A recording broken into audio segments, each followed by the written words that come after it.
Hi hello வணக்கம். இது உங்கள் சிவி ஜோன். சொல்லரும் எப்படி இருக்கீங்க? இப்போ பார்த்தீங்கன்னா விஜய் பார்வதி கதறி எழுவுறாங்க, தேம்பி எழுவுறாங்க.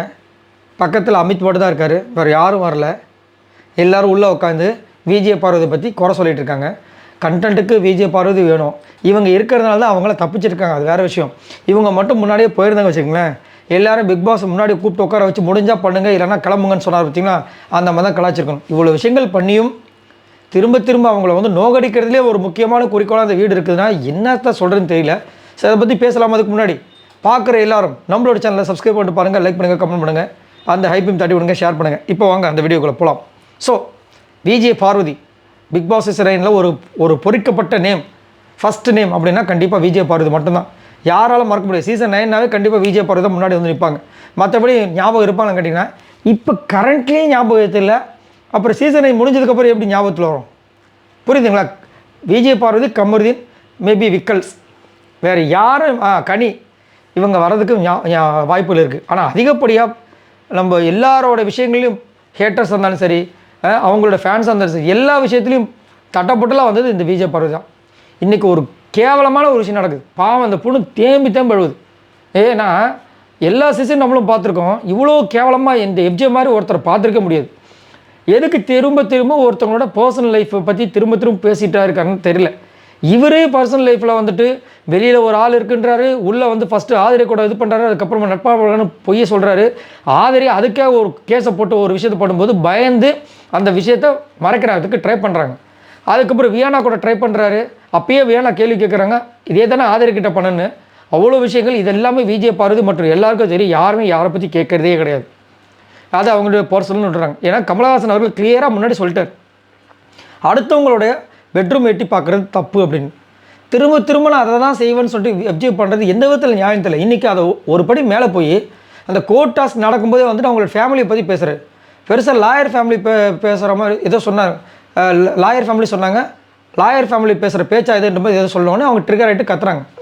இதை வந்துட்டு நல்லது பண்ணுறான்ற மாதிரி வந்துட்டு விக்ரம் வந்துட்டு கூப்பிட்டு அதை சபையில் வச்சு அவங்க டென்ஷன் ஆகிட்டாங்க. ஏன் என்னை பற்றி மட்டும் என்னோடய பர்சனல் லைஃப்பை மட்டும் பேசுகிறீங்கன்னு சொல்லிட்டு கத்திருப்பாங்க. இப்போ உட்காந்து தனியாக அழுகுறாங்க.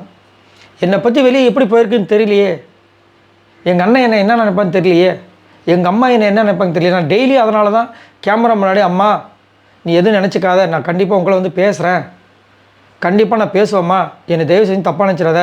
அவங்ககிட்ட ஒரு ஃபீலிங்ஸ் வந்ததே வந்து அப்பயும் சொல்கிறாங்க. எப்படி வந்துச்சுன்னு தெரில அந்த ஒரு ஃபீலிங்ஸு. அமித் பக்கத்தில் இருக்கார், நல்ல நண்பன் மாதிரி. நீ ஒன்றும் வருத்தப்படாத, நான் உன் கூட இருக்கேன், என்னால் எமோஷன்ஸை கண்ட்ரோல் பண்ண முடியல, பரவாயில்ல வெண்ட் அவுட் பண்ணு. பக்கத்தில் இருக்கார், அழுவுது, தேம்பி அழுவுது அந்த பொண்ணு.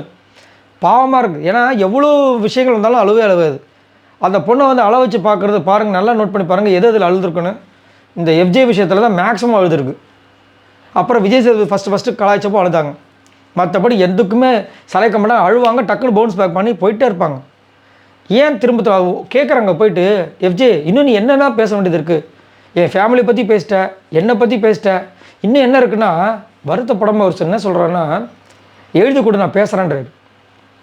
நான் பேசுறது தப்புன்னு சொல்ல வரல. அந்த பொண்ணு வருத்தத்தில் வந்து கேட்குது, டான்ஸ் ஆடுறாரு. ஒரு அரக்கன் அந்த ஒரு குணம் இருக்கவங்க தானே அந்த மாதிரி பண்ணுவாங்க. இப்போ விக்ரம் ஏன் சொல்கிறாங்க, இப்போ அவர் அதுக்கே ஃபீல் பண்ணுறாரு.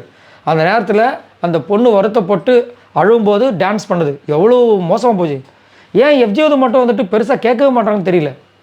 விஜய் சேதுபதி அவர்கள் அவரும் வாரம் வந்து சொல்கிறாரு, ஆனால் பெருசாக வந்து இதை பற்றி விஷயங்கள் பேசவே மாட்டார். இந்த வாரம் எனக்கு தெரிஞ்சது கண்டிப்பாக பேசப்படணும். இந்த பிக் பாஸ் கேமில் அப்புறமா வந்துட்டு மரியாதையெல்லாம் போயிடும். அடுத்த வாட்டி வரவங்களாம் பயப்படுவாங்க, வந்தால் நம்மளுக்கு மரியாதைலாம் போயிடும் போல. நம்ம ஃபேமிலி பற்றிலாம் பேசிட்டாங்க, என்ன பண்ணுறது? இவங்களும் வந்து எந்த வாரையும் கொடுக்க மாட்டாங்க. அப்போ என்ன ஆகும்? இது முற்றிலும் தவறான விஷயங்கள். பாவம், அந்த பொண்ணு அழும்போது நம்மளுக்கே கஷ்டமாக இருக்குது. ஏன்னா காலையிலேருந்து இல்லை, இந்த வாரம் முழுக்க அடி மேலே அடி வாங்கிட்டே தான் இருக்காங்க. அடிமை வாழ்க்கை மாதிரி ப்ரெஷரு, ஃபுல் ப்ரெஷர், வேறு ஒன்றும் கிடையாது. இது எல்லாமே கூட ஹேண்டில் பண்ணுறாங்க. ஆனால் ப்ரெஷர் ஏறிட்டே இருக்குது அந்த பொண்ணுக்கு. என்ன பண்ணாங்க? வெண்டிலேட் ஆகிட்டாங்க, வெடிச்சிட்டாங்க. சரி, இதை பற்றி உங்களோட கருத்துக்களை சொல்லுங்கள். பாய் நண்பர்களே.